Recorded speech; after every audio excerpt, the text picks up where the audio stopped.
There's a second me living in my apartment. I always thought my home was my sanctuary, a cozy little place where I could escape the chaos of the world. But that changed one fateful night when I heard the whispers. It started as a soft murmur, barely audible, like the rustling of leaves outside my window. I brushed it off, thinking it was just the wind. But as the night wore on, the whispers grew louder, more insistent. They seemed to seep through the walls, wrapping around me like a cold fog.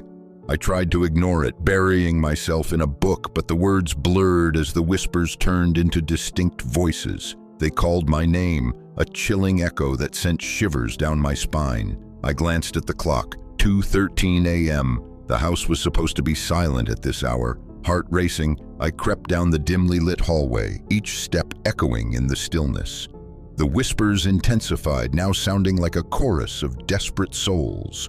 I reached the living room, and that's when I saw it. A shadowy figure standing in the corner, its eyes glinting like shards of glass. I froze, paralyzed by fear. The figure raised a hand, beckoning me closer. I wanted to run, but my feet felt glued to the floor. The whispers morphed into a cacophony, pleading, taunting, and I could feel their icy breath on my neck. Suddenly, the lights flickered and the figure vanished. I stumbled back, gasping for air, convinced I was losing my mind. But then I heard it again, a soft whisper right behind me. "You shouldn't have come here." I bolted for the front door, but it slammed shut, trapping me inside my own home.